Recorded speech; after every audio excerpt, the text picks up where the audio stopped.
Olá, pessoal. Esse vídeo é uma entrevista que eu fiz com a Fabiana Fonseca. A Fabiana foi aluna de Engenharia Eletrônica e de Computação da UFRJ, se formou em 2020 e ela vai contar um pouco da experiência acadêmica dela e da experiência profissional. Vamos lá. Bom, eu estou aqui com a Fabiana Fonseca. A Fabiana se formou em Engenharia Eletrônica e de Computação pela UFRJ em 2020 e atualmente ela trabalha na VTEX. Você pode falar mais um pouco sobre a sua jornada na UFRJ? Beleza, então, eu entrei na UFRJ em 2015, entrei no primeiro semestre de 2015, me formei no primeiro de 2020, defendi o projeto final em torno de março, mais ou menos. Durante a minha, digamos, meu curso assim, na UFRJ, eu fiz um pouco com tudo. Eu participei de algumas equipes, eu fiz algumas iniciações científicas, fui monitora de eletrônica 2 com Teodose. E o que mais?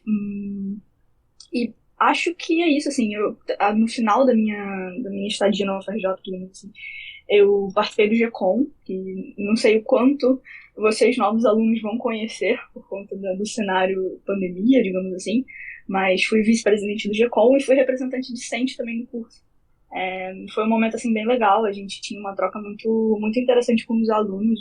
O meu objetivo do vice-representante, digamos assim, do suplente, era justamente tentar ouvir os alunos, ver o que a gente podia fazer para ajudar, algum tipo de problema que eles estavam enfrentando. E foi um momento, assim, bem legal, de sentir que a gente era ouvido, assim, era bem legal mesmo. A gente fazia parte de reuniões de departamento, conversava com os professores, coordenador, enfim, foi um momento bem legal.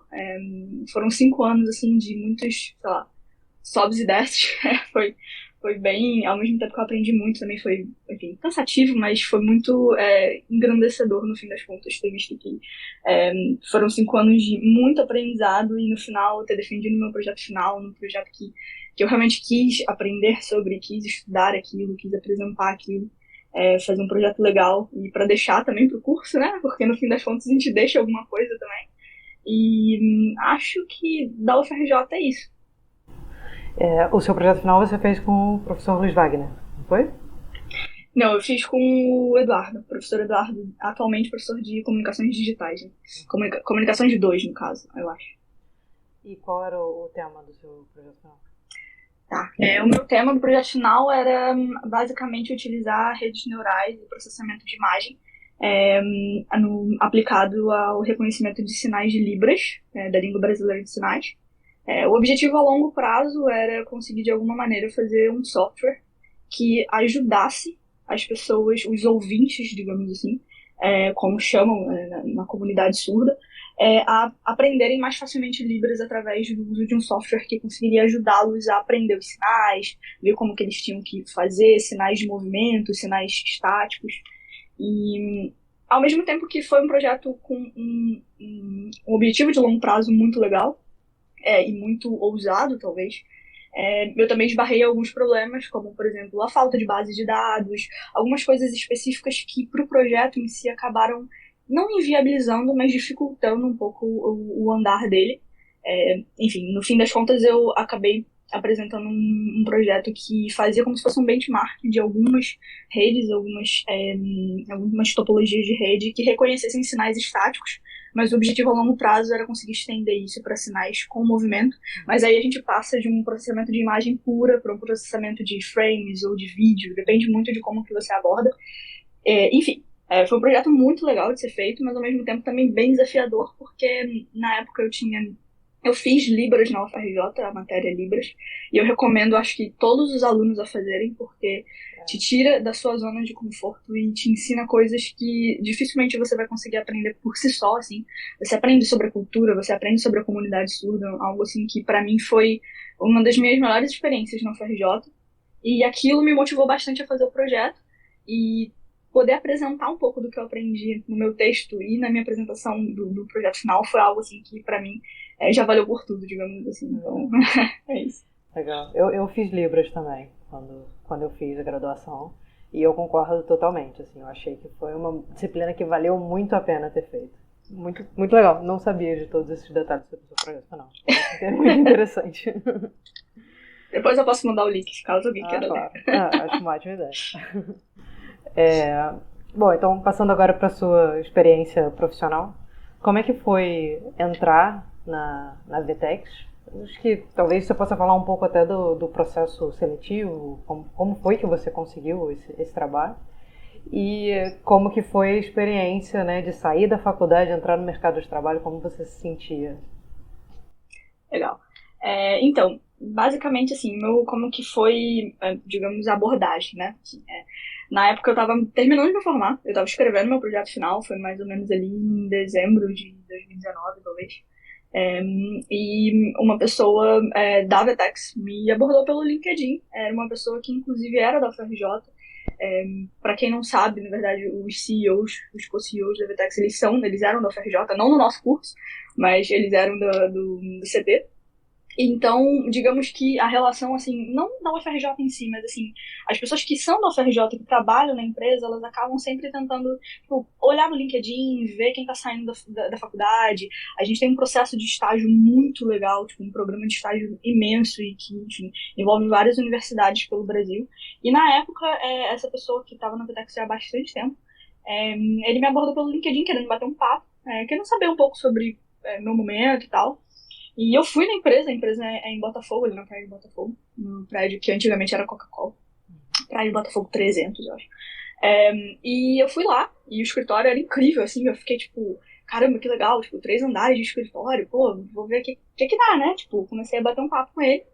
E foi uma conversa incrível, assim, porque eu falo até hoje que eu já tinha feito alguns estágios, eu fiz 2 estágios principais quando eu estava na UFRJ, mas o meu processo seletivo para a VTEX, o início foi uma coisa que para mim foi incrível, no sentido de que eu entendo que o nosso curso de engenharia eletrônica, ele apesar de ter matérias de computação, ele não é um curso de engenharia da computação. A gente tem matérias de eletrônica, a gente tem matérias de processamento de sinais, de várias coisas, então algumas coisas específicas. No final do meu curso, eu fiquei meio tipo, poxa, mas talvez eu não tenha muito contexto sobre isso. Talvez eu devesse ter feito uma matéria optativa, talvez eu devesse ter feito alguma coisa para tentar me aprofundar mais em alguns tópicos. E eu tinha um pouco isso comigo. E quando eu fui fazer essa conversa, esse papo, eu fui muito nessa mentalidade de, tipo, poxa, mas é uma empresa de computação. Eu não sei, tipo, se pra mim ou pra eles isso faz sentido, né? E eu achava que a entrevista ia ser puramente, assim, desempenho acadêmico, sei lá, CR, entendeu? E no fim das contas, foi algo que para mim foi incrível, porque ele me perguntou muito sobre as minhas experiências extracurriculares dentro da PJ, sobre o momento que eu fui monitora, o momento que eu participei de iniciação científica, e aquilo me deu uma motivação de, poxa, mas no fim das contas, o nosso currículo ele é montado não só pelo seu desempenho, mas por tudo aquilo que você consegue fazer ali e construir um conhecimento que não necessariamente, eu sei que uma grande parte dele vem das aulas, mas um conhecimento que acaba se estendendo para questões práticas, acaba se estendendo para como que você pode impactar a sociedade de alguma maneira com aquilo que você está aprendendo ali. E isso, para mim, foi o que me conquistou na época, para eu começar o processo seletivo, porque eu falei, poxa, ele tá perguntando para mim como que foi meu momento como representante discente, e isso é uma coisa que eu nunca esperava que fosse ser perguntada numa entrevista. E esse foi o início, assim, tipo, era uma conversa mais para entender qual era o meu momento, se fazia sentido e tal. E a partir dali, eu continuei o processo seletivo. O processo seletivo na VTEX, no meu caso em específico, não foi para estágio, apesar de eu estar terminando a faculdade. Não foi para estágio, era para full time mesmo, era para pleno. E a ideia é que o processo de engenharia, em particular deles, tem algumas etapas. Isso mudou um pouco atualmente, eu não tenho como dizer exatamente como está, mas na época eram 4 etapas principais. A gente tinha uma etapa que era uma conversa, muito parecida com essa que eu tive, para saber esse momento, saber um pouco mais sobre sua experiência e tal, para eles também apresentarem um pouco sobre a empresa, sobre, enfim, a vaga e o que você provavelmente faria, etc. Depois você tinha 2 etapas técnicas, que a primeira delas era uma etapa de Coding Challenge, que é basicamente um desafio mesmo de código, que no meu caso foi feito remoto, mas antigamente, no período antes da pandemia, era presencial. A segunda etapa dessas técnicas era uma System Design, que aí é uma etapa de mais ou menos design de arquitetura mesmo. A ideia é, tipo, eles te apresentam um problema meio genérico e você itera sobre ele para propor uma arquitetura para tentar resolver aquele problema. E as últimas etapas, as últimas 2 etapas eram etapas de conversa mesmo. Uma delas era com como se fosse o manager da área que você iria entrar, então era uma etapa ainda dentro do time de engenharia. E a última etapa, eu tô falando, mas são 4, né? Tipo, Coding Challenge, System Design, essa que a gente chamava de Hiring Manager, e a última que a gente chama de Bar Raiser, que é uma entrevista que basicamente não é feita com as pessoas das áreas, da área que você está querendo entrar, mas ela é feita por pessoas de fora, mas de dentro da Vetex, e o objetivo dela é tentar ver seu momento, assim, como pessoa, tentar ver se há um fit cultural com a empresa, ver sobre suas perspectivas de como que você quer crescer, para onde que você quer seguir, enfim. Era uma entrevista mais genérica. Então foram essas 4 etapas aí. O meu processo em específico, eu admito que foi meu primeiro processo seletivo com System Design Coding Challenge. E eu dei uma certa, assim, fiquei meio, tipo, cara, não sei se eu sei fazer isso não. Não sei como é que não sabia como é que era o nível dos problemas. E na época eu fiquei, tipo, eu não tinha basicamente expectativa. Eu tava, assim, zero expectativa do que ia acontecer. Eu tava querendo ver. Era bom pra treinar. E isso é uma dica que eu acho que eu dou, assim, pra todo mundo, que é, tipo, faz. Não você já tem. Em geral, processos seletivos tem empresas big techs, empresas da área da computação, da área de tecnologia em geral, tem formatos muito parecidos, então é muito bom você fazer para treinar, ver qual o tipo de problema, qual o nível do problema, é algo que eu indico a fazer. Mas era o meu primeiro, então, assim, eu fui, fiz a Coding Challenge, eu fiz em Python na época. Isso que eu ia perguntar, se era alguma linguagem específica? Eles pediam Não é linguagem específica. Então, em geral, como que eles fazem? O objetivo da Coding Challenge é avaliar principalmente comunicação, pelo menos na Vetex. Comunicação e resolução de problema. Então, por conta disso, a linguagem, a IDE, a maneira com que você resolve, ela é totalmente dependente de você. É você que escolhe. Se você quer usar, não sei, PHP, você pode usar PHP. Isso eu fiz, eu cheguei a fazer depois, quando eu estava na empresa, eu participei de alguns processos seletivos de outras pessoas, e eu vi pessoas fazendo em PHP, fazendo em Golang, diversas linguagens, e usando diversas IDEs também. Na época, como eu estava usando muito Python por conta do meu projeto final, eu falei, vou fazer Python. Hoje em dia, com certeza eu não faria em Python, eu faria em Golang, mas isso a gente pode deixar para depois. E eu fiz a Coding Challenge, foi muito legal, porque é um ambiente interessante, no sentido de que você tem pessoas, engenheiros da empresa, meio que resolvendo o problema com você, então é legal nesse aspecto, no sentido de que não é, tipo, a pessoa olhando e falando, tá, sei lá, colocando forra, não sei, entendeu? Tipo, não é algo assim, é mais pra construir uma solução juntos. E aí eu passei, eu fiquei surpresa, porque eu tava muito nervosa, e aí eu fui fazer a System Design, que pra mim era o que seria mais difícil, porque eu não tinha ideia de como fazer.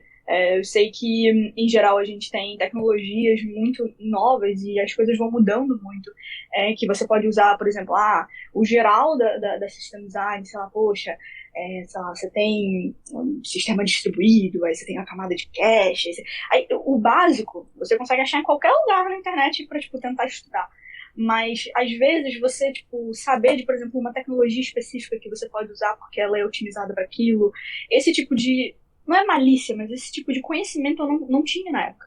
E aí eu posso também deixar alguns links, algumas coisas que eu usei, que a gente indica até hoje para System Design, para entender um pouco mais sobre como que você pode pensar, como que você pode começar do básico, como que você avalia trade-offs de diferentes tipos de solução. Eu posso deixar alguns links também, se você quiser compartilhar depois. E foi isso, assim, eu fui passando, e na época eu lembro como se fosse hoje, eu falo isso para todo mundo, que eu tinha tão pouco conhecimento, assim, em termos de coisas mais arquiteturais mesmo, aquela coisa mais sólida, mais complexa, que toda a minha entrevista de System Design foi baseada em hardware, com o Braffman. Porque eu lembro que eu ficava fazendo trade-offs, assim, e meio que comparações do tipo, beleza, eu quero uma fila, mas aí eu posso ter um cache, porque eu sei que, tipo, na CPU a gente... Eu fiquei o tempo inteiro fazendo comparações e relações com hardware mesmo, porque era o que, assim, apesar de eu saber que há bastante diferença, era o que eu sabia, e era o que, tipo, eu conseguia explicar de uma maneira, assim, mais mais concreta, e nesse aspecto o Braffman acho que ensinou muito pra gente, então foi bem legal porque eu pude fazer essas relações, as correlações em geral, e eu fui passando, foi muito legal, assim, eu passei, e aí eu fui fazendo as últimas entrevistas e no fim das contas, por volta ali de janeiro, mais ou menos, o processo demorou em torno de menos de um mês, certamente, eu que pedi um pouquinho mais de tempo para estudar, e eu passei, e aí eu comecei efetivamente dia 10 de fevereiro de 2020. Eu lembro porque eu comecei antes da pandemia começar. Eu fiquei, tipo, um mês indo pro escritório. Foi alguma coisa assim. Eu fiquei muito pouco tempo indo pro escritório. E logo depois ficou todo mundo remoto. Então, atualmente, eu trabalho de casa. Mas o resumão, acho que é isso. Legal, legal. Você falou que você fez 2 estágios, né? Você achou que isso também foi de interesse da empresa, assim, nas perguntas? Foi porque é um momento de contato profissional, né? Assim, no sentido de que você, muitas das vezes, é o primeiro contato que você tem com algumas tecnologias, com metodologias ágeis, com a maneira com que você desenvolve software. Então, assim, na época eu tinha feito 2 estágios, ambos foram um pouco mais focados em front-end. Enfim, porque eu tinha feito uma IC com isso, de visualização de dados e tal, no LCG, Laboratório de Computação Gráfica, com o professor Esperança, Paulo de Esperança. Foi a minha primeira IC no fundão. E aí eles perguntaram que tecnologias eu conhecia, que tipo de linguagens que eu tinha, que eu já tinha aprendido. Mas assim, acho que é bom ressaltar que por mais que fosse do interesse deles, não era no sentido de necessariamente precisar de um pré-requisito. Era muito mais, eu acho, que para saber como que a pessoa lidava com o que ela já tinha trabalhado, para saber se encaixava, sabe? Não no sentido de, a pessoa precisa saber linguagem X, Y, Z. Eu acho que é mais pela experiência de já ter trabalhado, de saber como que, em geral, a gente desenvolve software, metodologias ágeis em geral, e etc. Desviando um pouco o assunto do trabalho atual, mas é porque eu acho que estágio também é um assunto de interesse, né, para o pessoal que está na faculdade agora. Você acha que os processos seletivos foram parecidos com esse que você fez para essa empresa ou não? Tá. O que eu posso dizer para você é o seguinte, eu não fiz nenhum estágio em Big Tech, mas eu sei que Big Tech entende-se Microsoft, Google, Facebook, empresas maiores, né, hoje em dia, né, atualmente. E eu sei que para essas empresas, em geral, os processos seletivos não são iguais, mas são bem semelhantes. No sentido de ter uma coding challenge, de ter um desafio. E eu sei disso porque o processo seletivo da Vetex de estágio também é assim. A gente tem alguns desafios, a gente tem uma coding challenge. Eles são a baseline, digamos assim, de dificuldade, ela é um pouco diferente, porque a gente entende que são pessoas que estão na faculdade. Então, é um pouco calibrado. Mas, em geral, os processos são parecidos. No meu caso em específico, eu prefiro nem dizer que, em geral, é assim, porque o meu caso foi para empresas mais startup. Então, uma delas, o processo não teve etapas técnicas, foi mais uma conversa para entender o que eu queria, o que eu queria aprender, o que eu já sabia. E no outro caso em específico, teve sim um desafio, só que não foi um desafio tipo Coding Challenge, não foi uma conversa em que eu estava ali programando. Foi um desafio que eu recebia, como se fosse um projetinho que eu tinha que fazer e tinha que entregar no tempo que eu dizia que para mim fazia sentido ser entregue, o suficiente para que eu pudesse desenvolver e entregar. Isso é legal, porque tem algumas empresas que fazem isso atualmente. O processo seletivo do Nubank, por exemplo, é um processo seletivo que envolve, não, óbvio, muitas coisas podem mudar, mas costumava envolver um projeto que era exatamente assim. Você fazia um projeto e você enviava para eles o GitHub, você enviava o arquivo e tal. Então, depende muito da empresa, mas na época foi legal que eu, inclusive, foi a primeira vez que eu usei o GitHub, então foi legal para aprender um pouquinho mais como é que funcionava. E aí eu enviava aquele desafio que eu tinha feito, eles avaliavam, e depois tiveram umas conversas, mas aí foram conversas mais com RH, enfim, pessoas tipo managers e etc. Não muito técnico. E como você ficou sabendo dessas vagas? A Vetex você já falou, né? Mas as vagas de estágio. Tá, no meu caso, deixa eu tentar lembrar. A primeira delas foi, eu acho que num grupo, acho que foi num grupo do Facebook do CT. Eu não lembro exatamente como é que a gente. Eu realmente não lembro como que eu cheguei naquela vaga em específico. Porque era uma empresa muito pequena na época. E eu lembro que eu não estava nem no Brasil. Eu fiz as entrevistas, tipo, assim, a gente pode falar sobre isso depois, mas eu fiz as entrevistas na Coreia do Sul em 2018. E quando eu estava trabalhando nas Olimpíadas. Mas aí a gente pode deixar isso como parênteses. E aí eu fiz as entrevistas e, enfim, e na época não ia dar, foi uma coisa assim muito, muito engraçada. E eu gostei tanto da empresa, eu acho que na época o pessoal achou maneiro, assim, eu até indiquei uma outra pessoa da eletrônica que foi para a empresa antes de mim, e depois quando eu voltei pro Brasil eu falei, quer saber, eu acho que talvez seja o momento de fazer um estágio pela primeira vez. E aí eu entrei em contato de novo com eles, e eles ficaram super felizes, e aí eu comecei o estágio. Mas eu não lembro exatamente como foi. E o meu segundo estágio, que foi um estágio um pouco mais longo, é um ex-aluno da UFRJ, da eletrônica, o Hubert.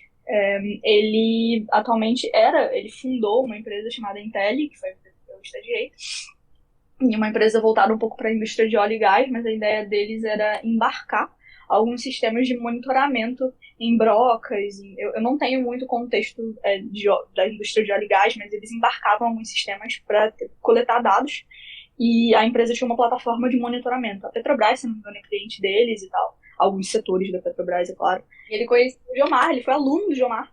Eu acho que o Jomar chamou ele para dar uma palestra na UFRJ, um belo dia.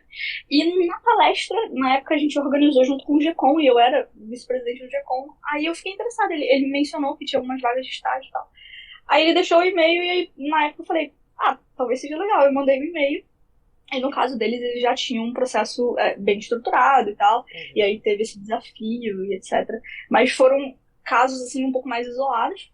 Mas acho que vale também dizer que hoje em dia a gente tem um meio de comunicação bem mais interessante. Tipo, o e-mail, pelo menos o Teodósio, ele mudou um pouco a abordagem do e-mail da coordenação. E então a gente recebe muitas oportunidades de estágio por lá. Sempre que a Vetex tem processo aberto, eu mando pro professor Teodósio para ele compartilhar também. Então acho que hoje é até mais fácil ver oportunidades de estágio ativas, enfim.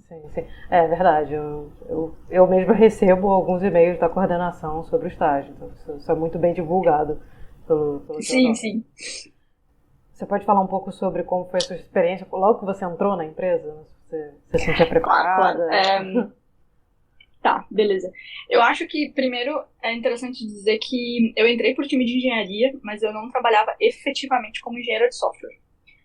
Dando um passo atrás, na época que eu fiz a primeira conversa, eu tinha deixado claro que eu não queria ficar, e aí eu acho que vem a parte mais legal dessa entrevista, que é tirar um pouco esse estigma do que é você trabalhar como engenheiro de software. E na época eu lembro que eu falei pro Anderson, que foi quem me entrevistou, assim, eu não quero ficar sentada programando o dia inteiro. Não é isso que eu quero. Eu quero conversar com pessoas, eu quero me comunicar, eu quero participar de reuniões, eu quero conhecer cliente, eu quero conhecer mais sobre o ambiente da empresa, o produto da empresa. E foi uma ideia errada que eu tive na época, porque engenheiro de software não é isso. Engenheiro de software, pelo contrário, a gente mais conversa e mais mentaliza como que a gente quer resolver um problema do que efetivamente programa. No sentido de que programar, desenvolver em geral, faz parte do que é ser engenheiro de software, mas não é a principal parte daquilo. Porque você não programa por programar. Você precisa ter uma ideia do que você está querendo construir, qual é a melhor forma de fazer aquilo, como que você pensa na arquitetura do que você está desenvolvendo. E isso é muito valioso, porque eu acho que eu demorei muito tempo para entender isso. Entender que o trabalho do engenheiro de software é muito maior do que simplesmente eu vou fazer um programa em Python. Não é só isso, sabe? E na época eu entrei, por conta dessa visão um pouco errada que a gente fazia, eu entrei num time que a gente chamava de Technical Solutions Engineering, que era um time focado meio que para consultoria. A ideia dele era, a gente dava consultoria para parceiros e clientes da empresa, de forma que a gente fosse meio que o ponto focal técnico para ajudá-los a desenvolver integrações com a nossa plataforma, que a Vetex, aí um parênteses também, é uma plataforma de e-commerce. Então, ela provê diversos serviços dentro da plataforma, mas há determinadas coisas que talvez um cliente ou outro precisem de diferente que a gente não oferece nativamente. Então, por conta disso, a gente tem um grande ecossistema em volta da gente, não só de clientes, mas de parceiros, que fazem esse tipo de desenvolvimento. A plataforma é extensível, digamos assim. A gente tem dentro dela como se fosse o que a gente chama de plataforma de desenvolvimento. Posso mandar depois alguns links também, que se chama VTEX.io. Então, esses parceiros, eles usam essa plataforma de desenvolvimento para desenvolver integrações que estendam, digamos assim, as funcionalidades da plataforma. E o nosso objetivo enquanto Solutions Engineer, né, digamos assim, que é um cargo, inclusive, que existe no Facebook, existe em alguns outros lugares, era justamente prover consultoria para ajudá-los a fazer o melhor possível. Melhores práticas, o que a gente achava que fazia sentido, otimizar recurso, enfim, de maneira que a gente meio que tinha que ter um conhecimento muito vasto de como que a VTEX funcionava para a gente poder ter certeza de que a gente passava para eles a melhor maneira de resolver um problema específico que eles tinham. E eu fiquei nessa área, enfim, durante um tempo. Foi como eu entrei nessa área específica. Hoje em dia, eu já não estou mais nessa área. Eu posso falar depois, assim, a movimentação em geral de carreira dentro da VTEX é algo muito, inclusive, apoiado, assim, é algo muito comum de acontecer, você mudar de teams. Mas eu passei um bom tempo, passei mais de um ano nessa área. E o início foi meio que assim, tá, e aí? Como que a gente começa? Eu precisava aprender como que o produto era. Eu precisava aprender, eu tinha que ter digamos assim, uma expertise bem grande no produto para ter certeza de que eu ajudava os clientes da maneira correta, né? E as primeiras vezes o que eu fiz foi, a gente dava inclusive treinamentos para parceiros e clientes. E as primeiras vezes eu fui mais ouvinte, assim. O meu time era um time, cara, incrível, pessoas que me apoiaram demais desde o início. Acho que isso é algo muito legal também na empresa. E algo legal de se procurar em empresas em geral, assim, você ter uma cultura de compartilhamento de conhecimento em geral, porque às vezes a gente tem empresas que tem pessoas muito boas, com conhecimento absurdo, mas que a maneira com que é compartilhado não é muito fluido, então você fica naquela coisa de talvez não conseguir crescer tanto quanto você conseguiria se você tivesse pessoas ali te apoiando um pouco mais. E nesse aspecto foi muito bom, porque a galera sentava comigo, me explicava várias coisas. E eu fui melhorando, até que chegou num ponto que eu conseguia dar treinamentos, eu conseguia explicar coisas, enfim, do que a gente fazia. E, em particular, a gente usava coisas que a gente desenvolvia, a gente usava bastante TypeScript e Node.js em geral. E eu já tinha mexido com JavaScript na época que eu fiz estágio, eu trabalhei um pouco com React, mas eu nunca tinha mexido com TypeScript, então as minhas primeiras semanas a gente chama de onboarding, assim, aquele momento que você aprende tudo, você vai dando uma olhada, vai fazendo curso, vai vendo o que você pode melhorar, o que você não sabe muito, e em geral as empresas elas têm esse momento como um momento de aprendizado mesmo, é compreensível que uma pessoa que está entrando ela não vai ter um conhecimento super vasto de várias coisas. E aí eu fui evoluindo, as primeiras semanas foram isso, foi aprender o máximo que eu podia aprender. E acho que é isso, assim. Depois de um tempo, engraçado, na minha, acho que terceira ou quarta semana, a gente precisava dar um treinamento em São Paulo, que ia acontecer acho que no mês seguinte. E a gente tinha que fazer um curso novo, sobre uma coisa específica. E foi um curso que, na época, quem escreveu fui eu. As pessoas chegaram e falaram assim, cara, ó, faz o seguinte, você vai escrever, qualquer dúvida que você tiver, enfim, pode falar com a gente.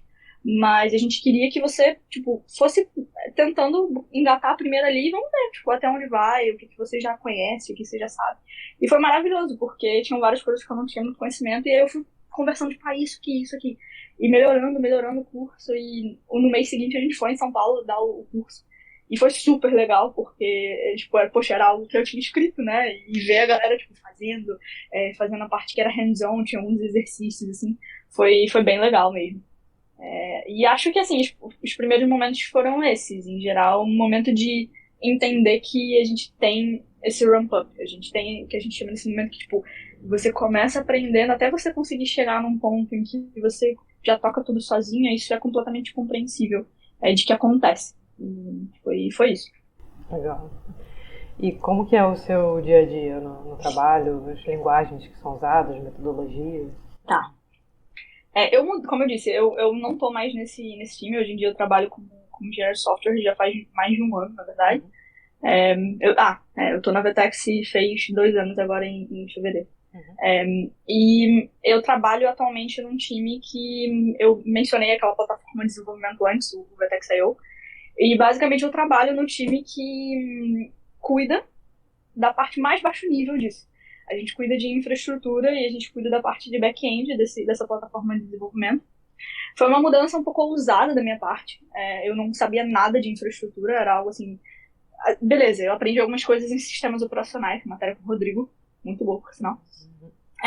E a gente sabia, assim, container, enfim, coisas assim, voltadas para Docker, mais ou menos como que as coisas funcionam, mas na prática as coisas são muito diferentes. E na época, o que aconteceu?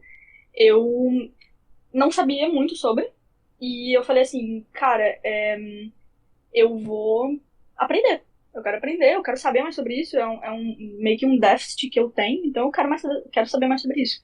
Aí eu fiz esse movimento, eu falei com o pessoal do time que eu tava, falei, cara, eu quero aprender mais sobre isso. E aí eu mudei e cheguei no time de infraestrutura sem saber absolutamente nada sobre Kubernetes. E aí eu falei, beleza, mais um momento de ramp up, vamos aprender aqui tudo que eu puder aprender. E por conta de ser algo mais baixo nível e back-end, em geral, a gente trabalha bastante com Golang, a linguagem do Google, etc. Go, mas é Golang, enfim, depende de como que você chama. Mas por ser uma linguagem que tem uma questão, tem toda uma parte de paralelismo mais bem definida e tal, ela é como eu vou dizer, um C com umas especiarias, um C assim, com algumas coisas mais interessantes, algumas coisas legais, mas não é uma linguagem orientada a objetos, não é um C++. E eu olhei aquilo e falei, poxa, eu lembrei tanto das minhas aulas de C com Lanza, e eu falei, pô, acho que é algo maneiro de aprender, porque eu achei maneira a linguagem, tipo, a ideia de você não ter muito aquela coisa de classe, de você não ter aquela coisa muito pesada do C++, que é algo que, pô, exige um conhecimento maneiro por detrás de como que funciona a orientação a objetos. E eu falei, beleza, eu vou começar com um cursinho aqui, que aí eu posso mandar também. Go tem um playground, ele tem como se fosse... É deles mesmo, eles têm no site deles. Passando pelo básico de tudo, assim. Ele fala sobre desde os tipos, etc., até channels, algumas coisas específicas que a linguagem tem. E aí eu fiz esse curso todo e comecei a aprender sobre Kubernetes. E aí posso mandar também, enfim, Kubernetes tem vários... o site deles, em geral, a comunidade de Kubernetes é uma comunidade muito ativa e eles têm muita documentação. E, enfim, foi isso. Eu aprendi um pouco mais e aí comecei a botar a mão na massa, testar coisas, etc. E meu dia a dia é voltado para, em geral, a gente tem sprints que são quinzenais, então a gente define tarefas que a gente faz de 15 em 15 dias. E são tarefas, em gerais, muito voltadas para ou melhorar alguma coisa, resolver algum bug, ou trabalhar em features novas, ou um produto novo. E é isso, assim, meu dia a dia hoje em dia é mais tipo, fazer essas tarefas, a gente tem partes arquiteturais também. E enfim, eu, em particular, eu tenho trabalhado bastante com um produto novo que a gente está desenvolvendo. Então, tem sido muito legal para aprender coisas do baixo nível de Kubernetes mesmo. E, enfim, acho que é mais ou menos isso. Eu tenho, então, sprints, são quinzenais. A gente, em geral, durante a semana, a gente tem alguns momentos que a gente fala que são checkpoints, assim. São momentos que a gente chega e fala, pô, beleza, como que tá? Tem algum blocker, alguma coisa, etc. E, enfim, acho que mais ou menos isso. Legal. Esses sprints estão relacionados com uma metodologia agile, né? Exato. Que é muito usado, e isso é algo muito usado e é algo que varia também, por exemplo, na Vertex há uma flexibilidade grande em relação a com o que você quer trabalhar, como que você quer trabalhar. Os times, eles têm independência. Então, no fim das contas, você pode ver dentro de uma mesma empresa times diferentes usando metodologias diferentes. E no meu caso em específico, a gente tem o que a gente chama de um Product Manager, que é uma pessoa no time responsável por definir, mapear necessidades de produto, coisas novas que a gente pode desenvolver, dores de clientes, e ele pega isso, esses planejamentos, que em geral a gente faz por quarter, e aí a gente mapeia isso no que a gente vai fazer naquele quarter, e com base nisso a gente vai quebrando em tarefas menores e vendo o que a gente pode fazer durante cada semana. Legal, interessante. E alguma ferramenta específica para... A gente usa o Jira atualmente, que é da Atlassian, mas eu acredito que tenham algumas outras equipes que usam ou que usem outros. A gente já tentou usar também o GitHub, ele tem uma ferramenta específica para isso, mas não tem todas as funcionalidades que o Jira tem, é mais para gerenciamento de projeto, mas ele tem, a gente já tentou usar também, mas por conta do fato de que a empresa inteira usa o Jira, a gente optou por voltar pro Jira. Legal, interessante. E tem alguma habilidade, alguma outra habilidade que você acha que seja importante para o engenheiro, pro engenheiro em geral, mas para o programador especificamente? Tá. Isso acho que tem um pouco a ver com o que eu estava falando antes sobre o meu erro de entendimento de como que um engenheiro de software trabalha. Eu acho que tem uma habilidade, sim, que na minha opinião é a mais importante, que é a comunicação. É você ter certeza de que você sabe o que você está fazendo, como que você está fazendo, e além disso, saber passar para as outras pessoas o que você está fazendo. No sentido de que muitas das vezes eu vejo pessoas que às vezes estão bloqueadas porque veem que não conseguem evoluir, às vezes estão com algum problema específico que não conseguem resolver. E a dificuldade de se comunicar é tão grande que às vezes a pessoa não consegue pedir ajuda, porque não sabe explicar qual é o problema. Então eu acho que, em geral, se eu tivesse que dizer assim, uma habilidade além, óbvio, a questão técnica e etc, que também são importantes, mas enfim, comunicação, eu acho que é demais, assim. E associado a isso, uma outra coisa que eu bato muito na tecla do meu time, e foi uma coisa que eu tenho muito orgulho de ter conseguido assim, fazer com que todo mundo passasse a seguir isso, documentação. Isso é uma coisa que qualquer empresa de software tem um problema absurdo, documentação interna.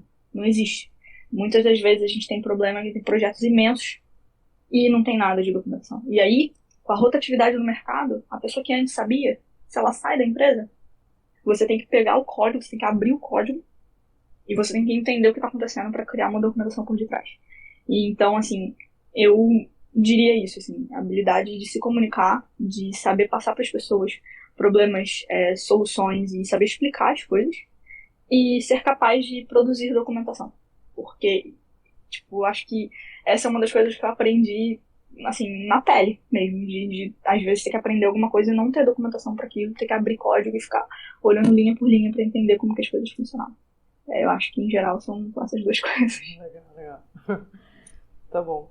E tem alguma outra coisa que você queira contar? Por exemplo, a sua experiência nas Olimpíadas? Tem alguma coisa?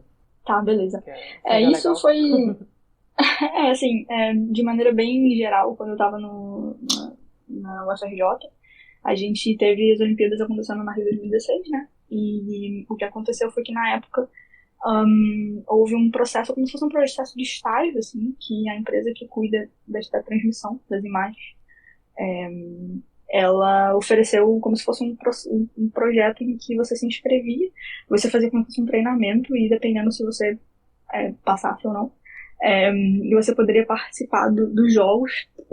Tinham várias áreas, assim, enfim, não era só a área que eu tô atualmente, mas era um trabalho meio que de estágio, um trabalho super pontual ali, depois eu e algumas pessoas da eletrônica participaram, e calhou de que a área que eu fui foi uma área que era uma das únicas que meio que aproveitava aqueles alunos, digamos assim, para outras Olimpíadas.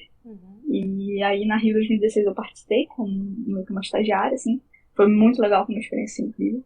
E aí me chamaram depois para ir para as Olimpíadas da Coreia, da Olimpíada de Pyeongchang, de inverno, em 2018. E aí depois eu fui para Tóquio, em 2020. E agora, em específico, eu estou na China, nas Olimpíadas de Inverno aqui. Na verdade, atualmente Paralimpíadas, que acaba daqui a pouquinho. E é isso, assim, eu trabalho numa área que envolve a parte de arquivos. Então, o objetivo é ter certeza de que a gente mantenha o histórico, o legado dos jogos, das Olimpíadas, das Paralimpíadas. E é um trabalho que, apesar de não ter muita relação com o que eu faço na empresa que eu trabalho pleno, full-time numa empresa, mas aqui eu faço como se fosse um freelance, que eu geralmente uso as minhas férias para encaixar no meio, então aí eu uso minhas férias CLT, encaixo ali. E isso é uma outra coisa que eu acho legal de dizer, que é o seguinte, apesar de eu usar essas férias, eu preciso de uma certa flexibilidade, porque não necessariamente isso cabe em 30 dias. Então uma coisa legal também, quando vocês, enfim, pensarem em participar de algum processo seletivo, etc., buscar empresas que, em geral, sejam flexíveis, que tenham essa cultura de entender que às vezes você precisa de uma flexibilidade no horário, às vezes você precisa de uma certa flexibilidade para não necessariamente trabalhar do escritório, trabalhar de casa. É óbvio que isso depende do querer, da necessidade de cada um. Às vezes a pessoa gosta de ir para o escritório 100% do tempo. Não é isso que eu estou dizendo, assim, é mais se você almeja ter uma certa flexibilidade, há empresas que têm essa flexibilidade. E isso é importante, porque às vezes a gente acha que é tudo muito travado e não necessariamente é assim. Eu, por exemplo, trabalhei alguns dias daqui num fuso horário completamente doido, 11 horas de diferença, eu trabalhei daqui. E, assim, foi tranquilo. E, enfim, a minha experiência nas Olimpíadas é essa, assim, é algo... Eu não sei nem explicar, assim, é difícil explicar porque não tem absolutamente nada a ver com o que eu faço na minha vida. Beleza, a gente trabalha com transmissão, com broadcasting em geral, mas não tem a ver muito com o que eu faço. Mas é algo que, quando você vê que você faz parte de algo muito maior que você, é um sentimento muito estranho, mas ao mesmo tempo muito chocante, assim, sabe? Enfim. E é isso. Legal, bem interessante. Bom, então acho que a gente pode encerrar por aqui. Muito obrigada por fazer parte da Nada, que entrevista. isso. A gente encerra esse vídeo por aqui. Espero que vocês tenham gostado da entrevista. Tchau, tchau.